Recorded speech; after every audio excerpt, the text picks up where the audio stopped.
As a rank holder मैं जब भी अपना पेपर अटेम्प्ट करता था, मेरी यही कोशिश होती थी कि जब मेरी आंसर शीट एग्जामिनर के हाथ में जाए चेक करने के लिए, तो मैं कुछ ऐसा प्रभाव, ऐसा इंप्रेशन उनके ऊपर छोड़ूं कि मजा आ जाए पेपर चेक करने वाले को। और मुझे पता था मैंने अपना पेपर इतनी मेहनत से किया है, तो टीचर भी उसी मेहनत से, उसी शिद्दत से मेरा पेपर चेक करे कि एक बार जब वो मेरा पेपर चेक करने लगे तो कंसंट्रेशन ना बिगड़े।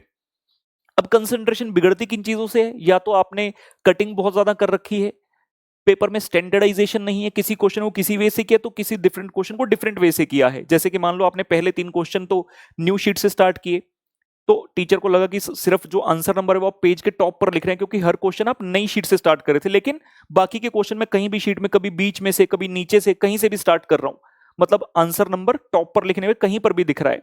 तो स्टैंडर्डाइजेशन ना होना या फिर पेपर का नीट एंड क्लीन ना होना, ये सभी चीजें टीचर को परेशान करती हैं, जिससे उनका कंसंट्रेशन नहीं बन पाता। अब जब टीचर मेरे पेपर में 100% कंसंट्रेशन से चेक कर ही नहीं रहा, तो मैं डिजर्व नहीं करता बहुत अच्छे मार्क्स लेना, क्योंकि वो शीट ही तो है जो कि टीचर के पास जा रही है, जो मैंने 3 घंटे में लिखा है, तो किसी भी तरह से कंसंट्रेशन भंग नहीं होनी चाहिए।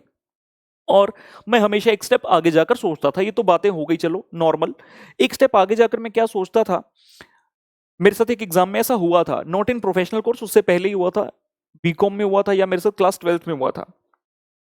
सभी कहते हैं कि सफिशिएंट नंबर ऑफ पेन्स लेकर जाओ, तो मैं भी सफिशिएंट नंबर ऑफ पेन्स लेकर चला गया, लेकिन मैं ये सोचता था कि मेरे को डिफरेंट डिफरेंट कंपनी का पेन नहीं लेकर जाना, एक ही टाइप का पेन, उसमें डिफरेंट क्वांटिटीज ले जाओ। जैसे मान लो किसी को रेनोल्ड पसंद है कि रेनोल्ड से आपका हाथ बैठा हुआ, रेनोल्ड से अच्छी स्पीड आती है और राइटिंग भी अच्छी आती है, तो आपने 4 रेनोल्ड के पेन रख लिए। बच्चे अक्सर ऐसा नहीं करते, कोई एक पेन डिफरेंट कलर का, मैक्स राइटर, रेनोल्ड, जेटर, 3-4 तरह के ले जाते हैं, विच इज रॉन्ग।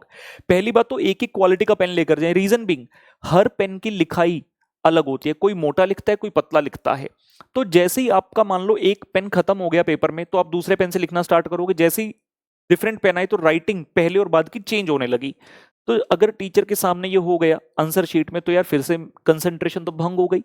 तो मैं क्या करता था, एक ही टाइप के पेन्स, अब एक ही टाइप के पेन से भी काम खत्म नहीं होता। आपने रेनोल्ड के पेन से लिखना स्टार्ट किया, जो आधा भरा हुआ था आपका खत्म हो गया पेपर में, आपने जब नया स्टार्ट किया दूसरे पेन से लिखना, जो फ्रेश पेन है, उसकी राइटिंग स्टार्टिंग में क्या होगा, आपकी लाइट आएगी, पेन जैसे जैसे घिसता जाता है उसकी राइटिंग डार्क होती जाती है, डार्कर और डार्केस्ट हो जाती है लास्ट में। और जब फ्रेश उसको यूज करते हैं नया पेन, तो लाइट होती है उसी पेन की लिखाई। तो जितने भी पेन्स लेकर जाओगे, थोड़ा थोड़ा सभी को घिसा कर जाना। अब घिसा कर जाना मतलब ये नहीं पेन पर ऐसे पेज पर लेकर टाइम वेस्ट कर रहे हो, घर में जब प्रैक्टिस करोगे प्रैक्टिकल क्वेश्चंस एक्सेट्रा की, तो सभी पेन्स को थोड़ा थोड़ा यूज कर लो, और जब एग्जाम में लेकर जाओ तो 4-5 जितने पेन होंगे सभी ऐसे हो जिनकी राइटिंग एक जैसी हो, मतलब अगर एक पेन खत्म हो भी गया तो भी दूसरा पेन वहीं से कंटिन्यू हो, टीचर को पता ना लगे कि भाई बीच में कहीं ब्रेकेज हुई है। तो एज अ स्टूडेंट तो भाई मैं ये वाली चीजें करता था, अगर आपको लगे कि आप कर सकते हैं तो डेफिनेटली कीजिए। These are very very important things which will definitely pay in your exam. Thank you.